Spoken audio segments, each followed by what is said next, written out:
Hello student, आज हम start करने जा रहे हैं क्लास 11 का first chapter some basic concept of chemistry. तो आइए सबसे पहले समझते हैं कि केमिस्ट्री क्या है। व्हाट इज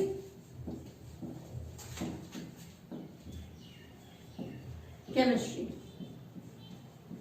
केमिस्ट्री को सबसे पहले थोड़ा सा सिंप्लीफाई करें, डिफिनेशन तो हम बाद में भी देख लेंगे। तो सुबह जब हम उठते हैं और रात को जब हम सोते हैं, इवन जब हम सो भी रहे होते हैं तो भी हमारी बॉडी के अंदर कुछ ना कुछ केमिकल रिएक्शन होती रहती है। जब हम खाना खाते हैं तो हमारी बॉडी को एनर्जी फुलफिल होती है, यानी हमको एनर्जी मिलती है। ये जो एनर्जी का फॉर्मेशन होता है ये ऑक्सीडेशन ऑफ फूड से होता है। इसके अलावा सबके घरों में कुछ ना कुछ आयरन के इंस्ट्रूमेंट होंगे, आयरन के वेसल्स होंगे, या कुछ नहीं तो विंडो जो पे लगे हुए जो रॉड होते हैं वो आयरन के बने हुए होते हैं।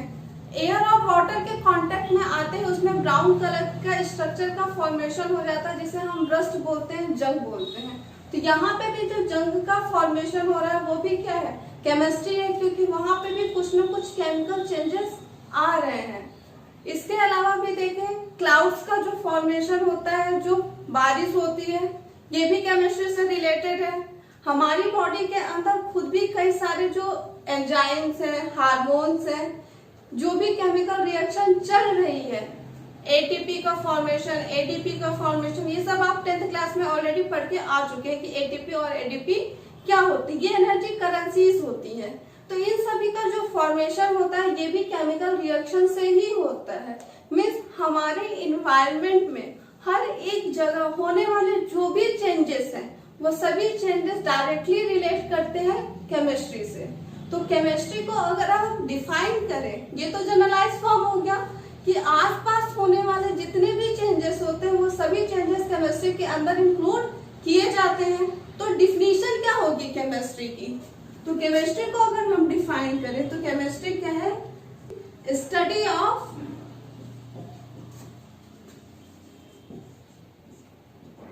मैटर। जनरली आपने बुक में देखा होगा केमिस्ट्री की बहुत बड़ी सी डिफिनेशन लिखी हुई होती है, और वो क्या होती है? Chemistry is the study of atom, molecule and their interconversion. But actually ये एटम मॉलिक्यूल है क्या? किसी भी मटेरियल के वो पार्टिकल जिनसे कि वो मटेरियल बना हुआ होता है उसे ही हम एटम, मॉलिक्यूल या आयंस कहते हैं। तो बेसिकली हम कर क्या रहे हैं? हम एक मैटर की ही तो स्टडी कर रहे हैं, तो हम क्यों इतनी बड़ी डिफिनेशन पढ़े? हम सबसे एक लाइन की डिफिनेशन पढ़ सकते हैं, और वो क्या है? सबसे छोटी definition, study of matter is called chemistry. तो किसी भी मटेरियल की स्टडी को ही हम क्या बोलते हैं? केमिस्ट्री बोलते हैं। अब ये जो मटेरियल है ये डिफरेंट टाइप के कंपोनेंट के मिलने से बना हुआ होता है, और ये जो कंपोनेंट होते हैं ये क्या हो सकते हैं? हमारे पास एटम हो सकते हैं, आयन हो सकते हैं, एंड ये मॉलिक्यूल भी हो सकते हैं। एटम, आयन एंड मॉलिक्यूल के बारे में इसी चैप्टर के अंदर हम बहुत डीप स्टडी को आगे करेंगे। तो सबसे पहले यहाँ पे एक जो चीज है वो है मैटर। तो आइए हम देखते हैं नेक्स्ट मैटर का क्लासिफिकेशन। आइए मैटर को डिफाइन करते हैं। मैटर, सबसे पहले अपने आसपास के एरिया को देखिए। अगल बगल में ऐसी कई सारी चीजें दिख रही होंगी आपको, जिन्होंने क्या किया होगा? स्पेस को ऑक्यूपाई किया होगा। सेकेंड, इन सभी मटेरियल का कुछ ना कुछ मास होगा। तो मैटर को कैसे डिफाइन करेंगे? ऐसी कोई भी चीज, एनीथिंग, ऐसी कोई भी चीज, anything which occupy space and have मास। ऐसी कोई भी चीज जो कि स्पेस को कवर कर रही हो और जिसका कुछ भी या जिसका कुछ मास हो, वही क्या कहलाती है? मैटर कहलाती है। ठीक है, ऐसे कोई भी मटेरियल। अब अपने आसपास देखो, कई सारी चीजें होंगी जो कि स्पेस को कवर कर रही होंगी। चेयर है, टेबल होगा, ठीक, पॉट्स होंगे, पेन, पेंसिल, बुक्स, कॉपीज, कोई भी चीज, केवल दो चीजों पे फोकस करना है हमें। ऐसी कोई भी चीज जो कि स्पेस को कवर कर रही हो और जिसका कुछ मास हो, वो मैटर के अंदर क्या होगा, कंसीडर किया जाएगा। तो आइए आगे बढ़ते हैं और देखते हैं क्लासिफिकेशन ऑफ मैटर। मैटर का जो क्लासिफिकेशन किया गया है ये टू टाइप से किया गया है। एक जो फर्स्ट टाइप है ये है इनके फिजिकल स्टेट के बेसिस पर, और सेकेंड जो क्लासिफिकेशन के लिए टाइप कंसीडर्ड है वो है इनका केमिकल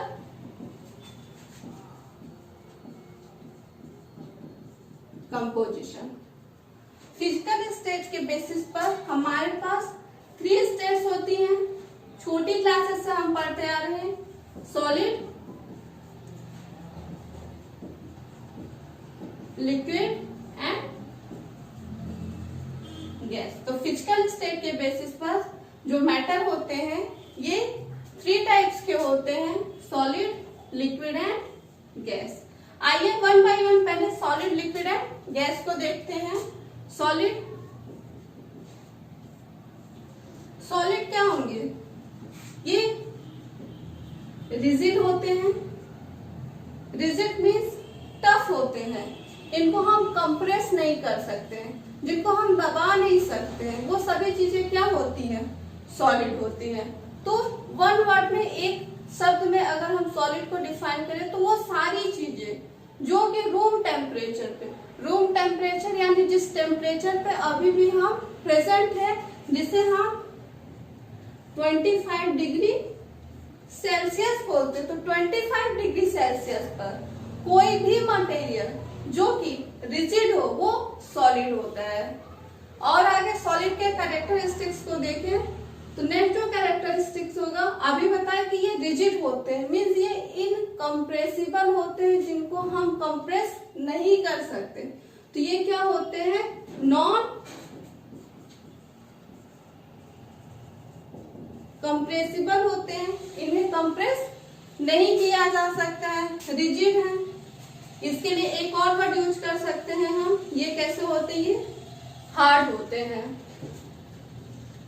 इसके अलावा इनके जो पार्टिकल होते हैं, क्योंकि मैटर को जब डिफाइन किया था तो मैंने एक चीज बताई थी कि कोई भी जो मटेरियल होता है वो एटम, आयन एंड मॉलिक्यूल से मिलकर के बना हुआ होता है। तो हम किसी भी सॉलिड की बात करेंगे तो वो इन्हीं पार्टिकल के मिलाने से बना हुआ होगा। तो ये पार्टिकल क्या होंगे हमारे पास, एटम हो सकते हैं, आयन हो सकते हैं, मॉलिक्यूल हो सकते हैं। तो सॉलिड के जो पार्टिकल होते हैं ओवरऑल देखें तो इनको हमें शॉर्ट वर्ड यूज करते हैं, एटम, आयन, मॉलिक्यूल बार बार ना बोल करके हम इनको बोलते हैं कॉन्स्टिट्यूटेंट पार्टिकल। कॉन्स्टिट्यूटेंट पार्टिकल। अब कॉन्स्टिट्यूटेंट पार्टिकल क्या है, जिससे कोई भी चीज बनी हुई होती है, जैसे कि ईंट क्या होगी, रेत के पार्टिकल से मिलकर, कई सारी जब रेत मिट्टी आपस में मिली हुई होंगी, टुकड़े उनके मिले होंगे तब ईंट बनी हुई होगी। अगर हम दीवार की बात करते हो तो दीवार क्या है, ईंट के मिलाने से बना हुआ है। तो कोई भी मटेरियल जिन चीजों के मिलाने से बना हुआ होता है वही उसके कॉन्स्टिट्यूटेंट पार्टिकल होते हैं। अब क्योंकि हम केमिस्ट्री में इन चीजों को क्लासिफाई कर रहे हैं तो केमिस्ट्री में हमारे पास केवल तीन ही टाइप के कॉन्स्टिट्यूटेंट पार्टिकल्स होते हैं, जिन्हें हम एटम, आयन एंड मॉलिक्यूल बोलते हैं। तो सॉलिड के ये जो कॉन्स्टिट्यूटेंट पार्टिकल होते हैं ये एक दूसरे से क्लोजली पैक्ड होते हैं। क्लोजली पैक्ड होने के कारण इनके बीच का जो स्पेस होता है,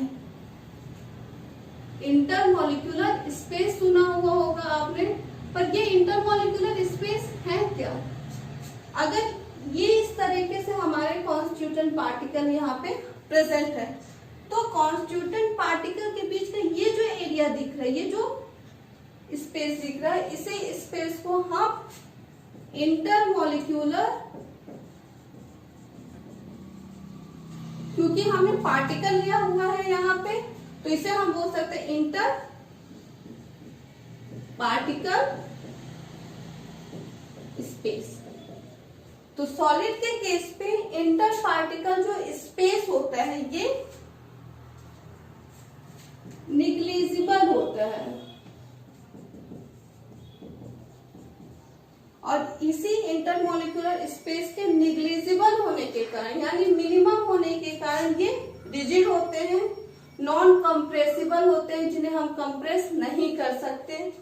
इसके अलावा नेक्स्ट जो प्रॉपर्टी है, क्योंकि इनके बीच का स्पेस कम है, स्पेस ऐसे ही तो कम नहीं हो जाएगा, कोई ना कोई रीजन जरूर होगा। तो इनके बीच के इस स्पेस का कम होने का जो रीजन है वो है इनके बीच यानी पार्टिकल्स के बीच लगने वाला इंटर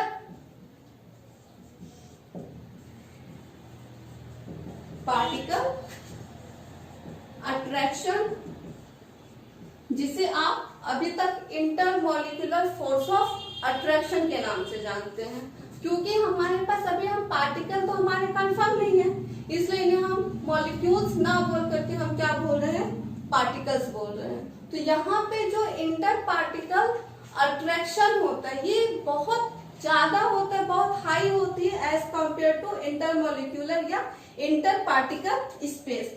और इस अट्रैक्शन फोर्स के मैक्सिमम होने के कारण ही यहाँ पे जो स्पेस होती है ये स्पेस मिनिमम हो जाती है, और सॉलिड के जो पार्टिकल होते हैं वो एक दूसरे से क्लोजली पैक्ड हो जाते हैं। नेक्स्ट जो अगर प्रॉपर्टी को देखें तो नेक्स्ट जो प्रॉपर्टी है वो यहाँ पे वॉल्यूम। सॉलिड के केस में इनका जो वॉल्यूम होता है ये हमेशा फिक्स होता है। कभी सोचा है कि ये वॉल्यूम क्यों फिक्स होता है? रीजन क्या है किसी भी सॉलिड के वॉल्यूम का फिक्स होने का? क्योंकि इनके बीच का जो अट्रैक्शन फोर्स होता है ये इतना ज्यादा हाई होता है कि इनके जो पार्टिकल्स होते हैं वो कभी भी मोशन नहीं करते हैं। मीन्स ये एक जगह से दूसरे जगह रैंडमली कहीं भी नहीं चले जाते हैं। कभी भी एक सिंपल से अगर मैं इसी मार्कर की बात करती हूँ तो इसको मैं 1 साल बाद देखूं, 2 साल बाद देखूं, तो क्या इसके साइज में कोई चेंजेस आएगा? कोई चेंजेस नहीं आएगा। क्यों? क्योंकि ये भी एक सॉलिड है, और सॉलिड के बीच में जो इंटर पार्टिकल अट्रैक्शन होता है वो बहुत ज्यादा होता है। इंटर पार्टिकल अट्रैक्शन के मैक्सिमम होने के कारण इनका जो वॉल्यूम होता है ये हमेशा फिक्स होता है। पर ये वॉल्यूम भी कब तक फिक्स है? कब तक ये वॉल्यूम फिक्स है? तो ये वॉल्यूम फिक्स तभी तक होगा जब तक ये टेम्परेचर रूम टेम्परेचर है। अगर मैं टेम्परेचर चेंज कर दूं तो ये भी प्लास्टिक है, लिक्विफाई हो जाएगा और इसका भी वॉल्यूम चेंज हो जाएगा। तो सॉलिड भी सॉलिड तभी तक है जब तक इनके बीच का पार्टिकल अट्रैक्शन ये मैक्सिमम हो, और ये चीजें कब वैलिड होंगी? जब टेम्परेचर हमारा 25 डिग्री सेल्सियस हो। टेम्परेचर अगर वेरी कर गया तो सॉलिड अपनी प्रॉपर्टी को चेंज कर देगा। तो सॉलिड का जो वॉल्यूम होता है ये फिक्स होता है। तो यहाँ पे जो सॉलिड का जो वॉल्यूम होता है ये फिक्स होता है। तो हमारे पास क्या क्या प्रॉपर्टीज हो गई सॉलिड की? सबसे पहली प्रॉपर्टी, सॉलिड रिजिड होता है, हार्ड होता है। नेक्स्ट, ये नॉन कंप्रेसिबल होता है, इसको हम कंप्रेस नहीं कर सकते। मोस्ट इंपॉर्टेंट इसकी जो 2 प्रॉपर्टी है वो है इंटर पार्टिकल स्पेस, यानी इनके पार्टिकल्स के बीच की जो स्पेस होती है वो निग्लिजिबल होती है, निग्लेक्टेड होती है। उसके बाद है इंटर पार्टिकल अट्रैक्शन। एक पार्टिकल का दूसरे पार्टिकल से जो अट्रैक्शन होता है सॉलिड के केस में ये मैक्सिमम होता है, और मैक्सिमम होने के कारण ही इनका जो वॉल्यूम होता है ये फिक्स होता है। कभी किसी ने आपसे ये क्वेश्चन पूछा है कि सॉलिड सॉलिड फेस में क्यों एग्जिस्ट करते हैं? कभी नहीं पूछा। आपने कभी सोचा सॉलिड का सॉलिड के फेस में भी एग्जिस्ट करने का जो रीजन है वो है इंटर पार्टिकल स्पेस जो कि मिनिमम होता है, और इंटर पार्टिकल अट्रैक्शन जो कि मैक्सिमम होता है। अगर इनका अट्रैक्शन हम मिनिमाइज कर दे, और मिनिमाइज कैसे करेंगे? इस टेम्परेचर को चेंज करके। अब टेम्परेचर को चेंज करेंगे तो इन साइंटिफिक लैंग्वेज से हम क्या बोलेंगे कि अगर हम पार्टिकल्स की थर्मल एनर्जी, अगर हम पार्टिकल्स की थर्मल एनर्जी यानी अगर हम किसी भी सॉलिड में टेम्परेचर को इंक्रीज कर दें, अगर हम सॉलिड को हीट कर दें तो पार्टिकल की थर्मल एनर्जी क्या हो जाएगी, यानी हीट एनर्जी बढ़ जाएगी। और जैसे ही हीट एनर्जी बढ़ेगी इनका जो इंटर पार्टिकल अट्रैक्शन है ये क्या हो जाएगा, कम हो जाएगा, मिनिमाइज हो जाएगा। क्यों? क्योंकि थर्मल एनर्जी ये हमेशा इन्वर्सनली प्रोपोर्शनल होता है इंटर पार्टिकल अट्रैक्शन के।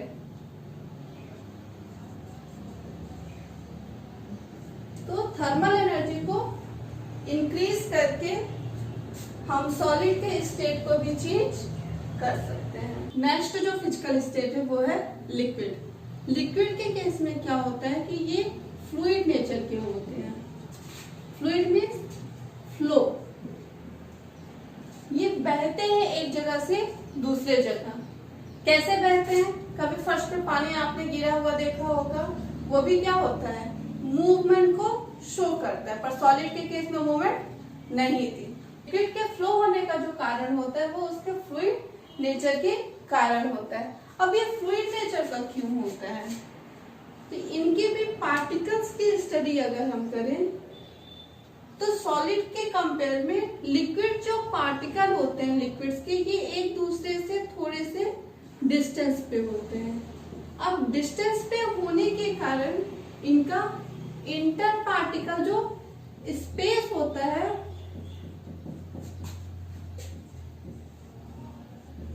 ये सॉलिड के कंपैरिजन में हाई होता है, और इसी इंटर पार्टिकल स्पेस की हाई होने के कारण ये फ्लूइड नेचर के होते हैं और मोशन को शो करते हैं, एक जगह से दूसरे जगह ये मूव होते हैं।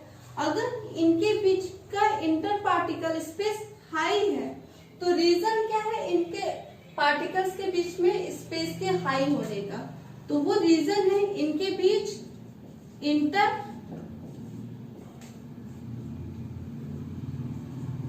पार्टिकल जो अट्रैक्शन होता है, ये इंटर पार्टिकल अट्रैक्शन मिनिमम होता है।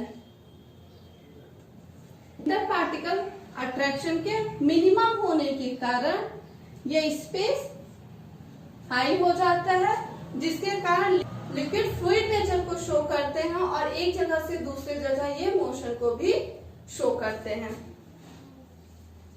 नेक्स्ट, इनका जो वॉल्यूम होता है ये फिक्स होता है। इनका वॉल्यूम फिक्स कैसे है? किसी भी लिक्विड को हम ले लें, 1 लीटर वाटर को ले लें, 1 लीटर मिल्क को ले लें, हम कंटेनर चेंज कर सकते हैं, इनका एरिया चेंज हो सकता है, बट इनका जो वॉल्यूम है वो क्या कभी चेंज होगा? अगर मैं 1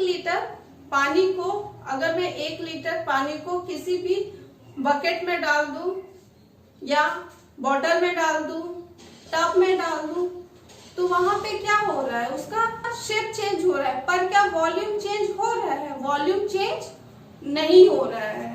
तो लिक्विड के केस में जो वॉल्यूम होता है ये हमेशा फिक्स होता है। ये कंप्रेसिबल नेचर के होते हैं। कंप्रेसिबल नेचर के कैसे हैं? क्योंकि इनके बीच में जो स्पेस है ये क्या है, हाई है। स्पेस को मिनिमाइज करके, कंप्रेस करके, प्रेशर को अप्लाई करके हम क्या कर सकते हैं, यहाँ पे लिक्विड को कंप्रेस कर सकते हैं, यानी इनका ये जो एरिया है इस एरिया को हम कम कर सकते हैं, पार्टिकल को क्लोज ला सकते हैं। तो ये कंप्रेसिबल नेचर के होते हैं।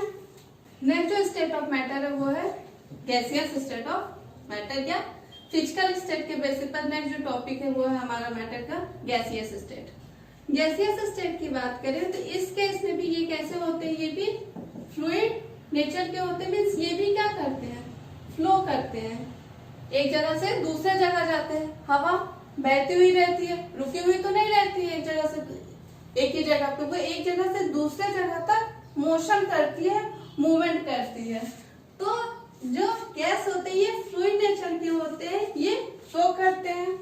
इसके स्ट्रक्चर को अगर इंटर पार्टिकल स्ट्रक्चर इस गैसियस फेज में देखें तो इनके बीच का जो स्पेस होता है वो लिक्विड और सॉलिड के कंपैरिजन, दोनों के ही कंपैरिजन में ये सबसे मैक्सिमम होता है। मीन्स यहाँ पे जो स्पेस होगा वो सॉलिड, लिक्विड एंड गैस, तो स्पेस सबसे कम किसमें होगा, सॉलिड के केस में। लिक्विड में थोड़ा सा ज्यादा होगा, पहले ही अभी थोड़ी देर पहले ही एक्सप्लेन की हूँ। और गैसियस के केस में आप देख सकते हैं कि यहाँ पे पार्टिकल्स के बीच की जो स्पेस है वो सबसे ज्यादा है। मीन्स गैस के केस में जो इंटर पार्टिकल स्पेस होती है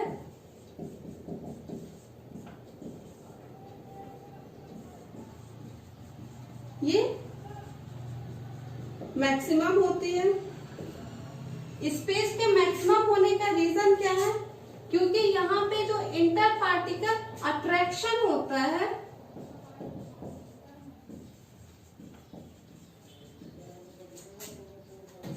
ये मिनिमम होता है।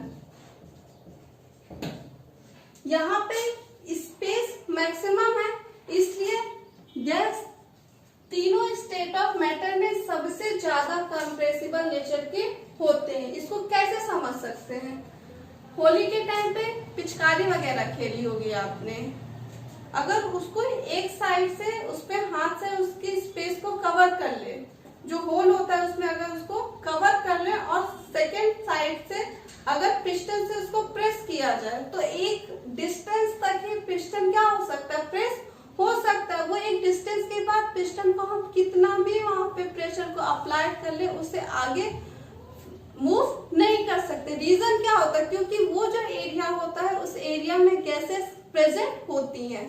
तो इन केस में गैसेस जो होती हैं ये सबसे ज्यादा कंप्रेसिबल नेचर की होती है, इन्हें हम कंप्रेस कर सकते हैं।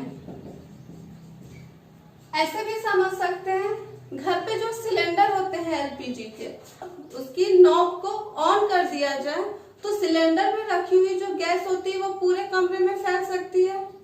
इसी तरीके से इस कमरे में रखी हुई जो गैस है, इस कमरे में भरी हुई जो गैस है, इसको अगर हम प्रेशर को अप्लाई कर दे तो एक छोटे से डब्बे में भी क्या कर सकते हैं, इसको पैक कर सकते हैं।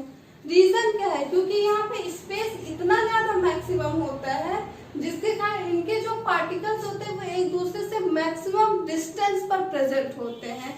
इसलिए हम कह सकते हैं कि गैसेस जो होती है वो 3 स्टेट्स ऑफ मैटर में मोस्टली कंप्रेसिबल यानी सबसे ज्यादा कंप्रेसिबल नेचर की होती हैं। कंप्रेसिबल नेचर होने के कारण इनका जो वॉल्यूम होता है ये भी फिक्स नहीं होता, यानी गैसेस का जो वॉल्यूम होता है वो प्रेशर पर डिपेंड करता है। अगर प्रेशर ज्यादा होगा तो वॉल्यूम कुछ और होगा, अगर प्रेशर को हम मिनिमाइज कर देंगे तो गैस का जो वॉल्यूम होता है वो चेंज हो जाएगा। तो गैस का जो वॉल्यूम होता है वो कभी भी फिक्स नहीं होता है। सेकेंड क्या है, यहाँ पे नेक्स्ट जो प्रॉपर्टी है वो है इनके केस में इनकी थर्मल एनर्जी, क्योंकि गैस के जो पार्टिकल है ये फ्लूइड नेचर के होते हैं और 3 स्टेट्स ऑफ मैटर में ये सबसे ज्यादा मूवमेंट को शो करते हैं।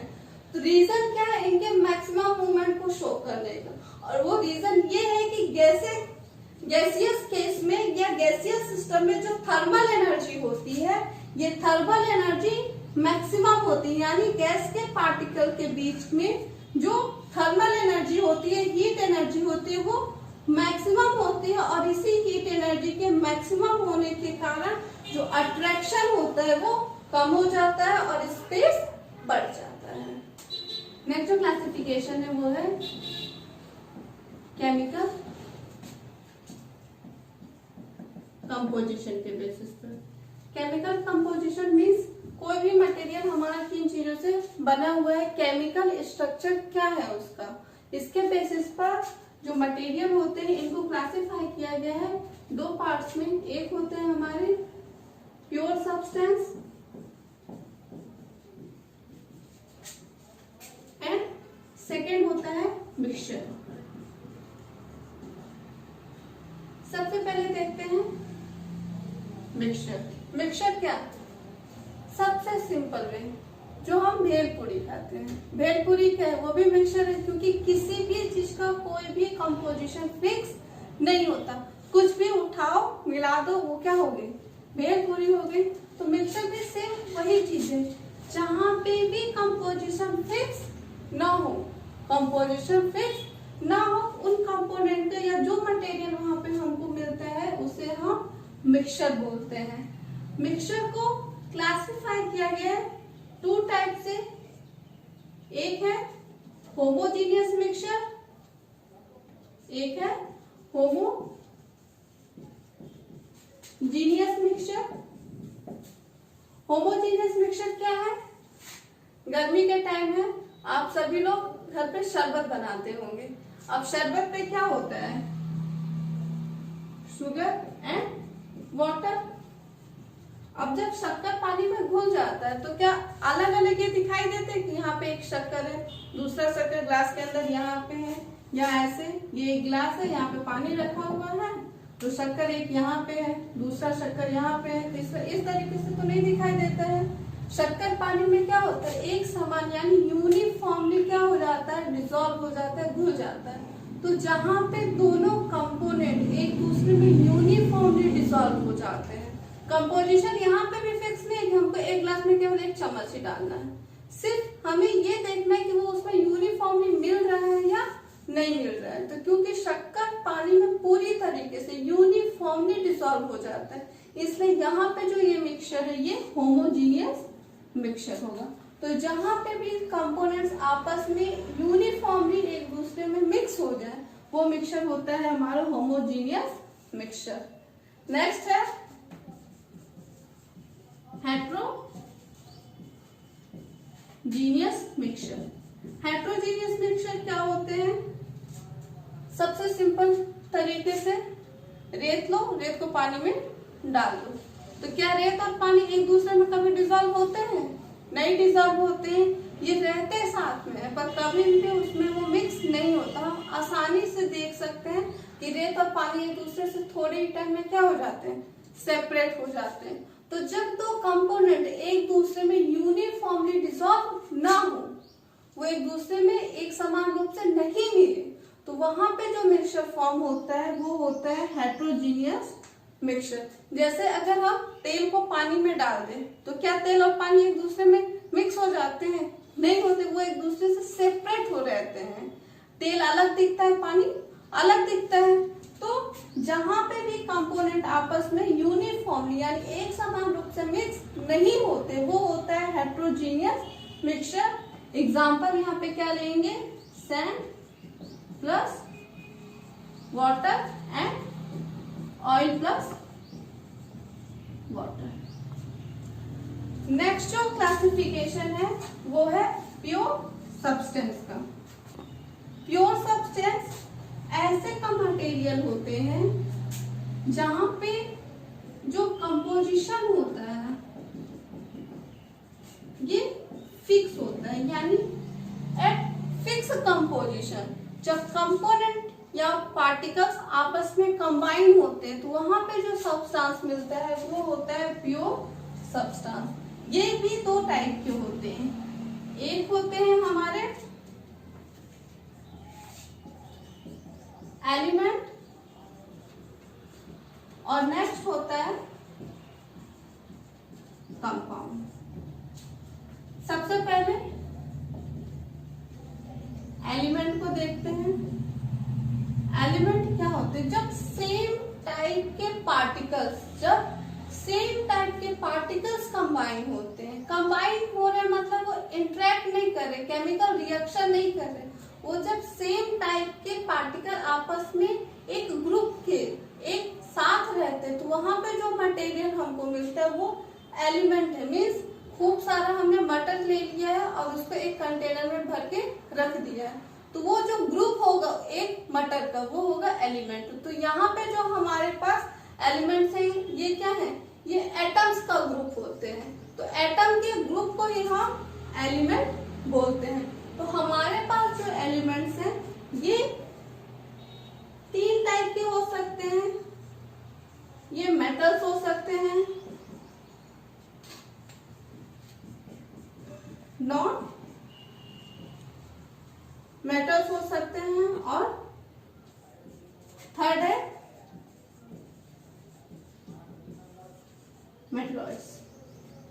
मेटल्स बेसिक सी बात है जो कि इलेक्ट्रिसिटी को कंडक्ट करेगा, यानी ये कंडक्टर्स होते हैं, डक्टाइल होते हैं,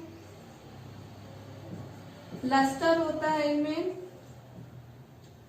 तो कोई भी ऐसे कंपोनेंट जो कि हीट एंड इलेक्ट्रिसिटी के कंडक्टर्स हो, डक्टाइल हो, लस्टर प्रॉपर्टी को शो करे यानी जिनकी सरफेस शाइनिंग हो, वो सभी मेटल्स होंगे।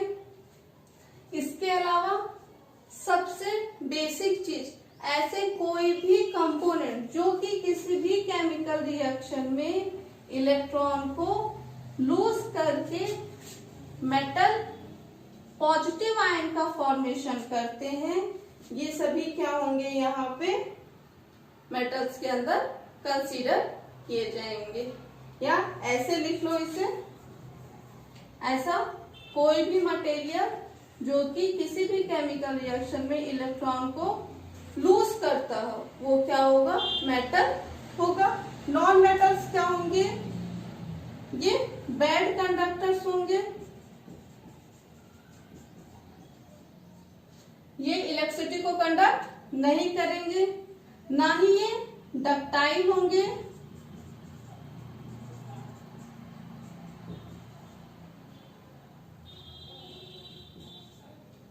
और नॉन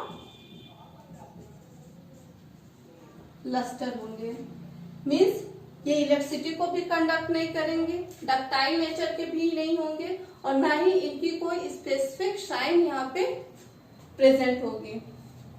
तो वो सभी क्या होंगे, नॉन मेटल्स।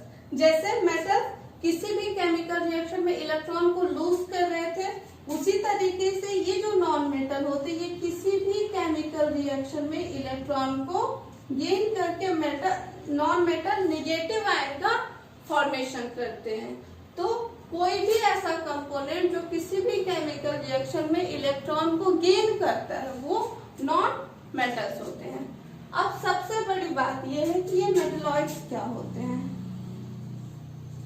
ऐसे कोई भी कंपोनेंट जो कि केमिकल रिएक्शन में, या ऐसा कोई भी कंपोनेंट जो कि मेटल्स एंड नॉन मेटल्स दोनों की प्रॉपर्टी को शो करे, वो मेटलॉइड्स होते हैं। यानी ये ना तो पूरे तरीके से मेटेलिक होते हैं और ना ही नॉन मेटेलिक्स।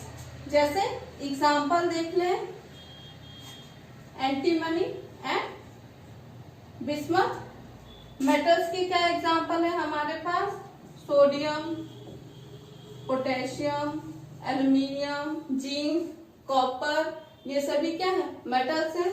नॉन मेटल्स क्या है, कार्बन और जितनी भी हमारे पास गैसेस हैं ये सभी क्या होते हैं, हमारे नॉन मेटल्स होते हैं। नेक्स्ट जो क्लासिफिकेशन है ये है कंपाउंड का।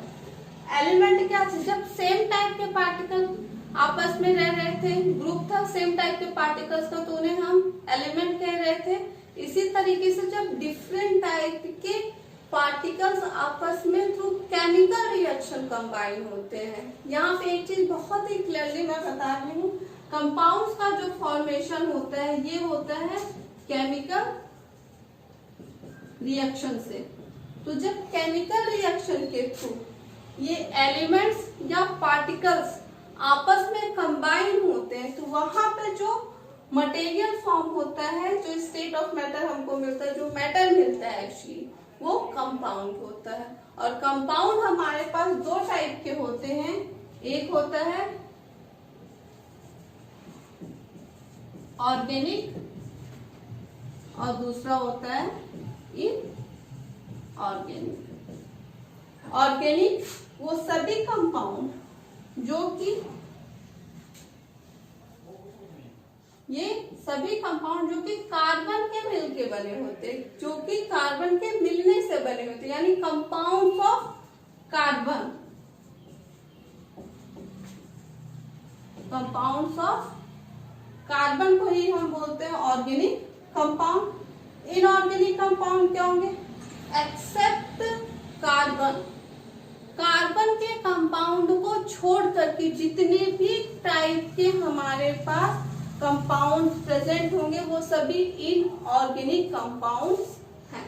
इसके अलावा एक और बेसिक डिफरेंस जो हम कंफ्यूज हो जाते हैं कि जो हमारे पास साइनाइड्स होते हैं, कार्बोनेट्स होते हैं, इन सभी में भी तो कार्बन प्रेजेंट है, बट ये ऑर्गेनिक नहीं होते, इनऑर्गेनिक होते। तो ऑर्गेनिक और इनऑर्गेनिक कंपाउंड को डिफरेंशिएट एक मेन चीज जो करती है वो ये है कि ऑर्गेनिक कंपाउंड में केवल वही कार्बन के कंपाउंड कंसीडर किए जाते हैं जो कि एक लिविंग सोर्स से मिलते हैं, यानी वो सभी कंपाउंड, वो सभी कार्बन के कंपाउंड जिनका सोर्स लिविंग होगा वो ऑर्गेनिक कंपाउंड होगा, और जितने भी मटेरियल हमको नॉन लिविंग सोर्स से मिल रहे हैं वो सभी इनऑर्गेनिक कंपाउंड्स के अंदर होते हैं। आइए एक शॉर्ट रिवीजन लेते हैं। मैटर को क्लासिफाई किया गया है दो पार्ट्स में, physical state and chemical composition के बेसिस पर। फिजिकल स्टेट के बेसिस पर हमारे पास मटेरियल 3 टाइप्स के होते हैं, solid, liquid and gas. Chemical composition को फिर से क्लासिफाई किया गया है प्योर सब्सटेंस एंड मिक्सचर के बेसिस पर। प्योर सब्सटेंस ये 2 टाइप के होते हैं, एलिमेंट्स एंड कंपाउंड्स। एलिमेंट्स को क्लासिफाई किया गया है metals, non metals and metalloids में, एंड कंपाउंड को क्लासिफाई किया गया organic compound and inorganic compounds. Mixture को क्लासिफाई किया गया है हमारा homogeneous mixture and heterogeneous mixture में। अगर आपको ये कंटेंट पसंद हो तो please like, share and subscribe करें। Thank you.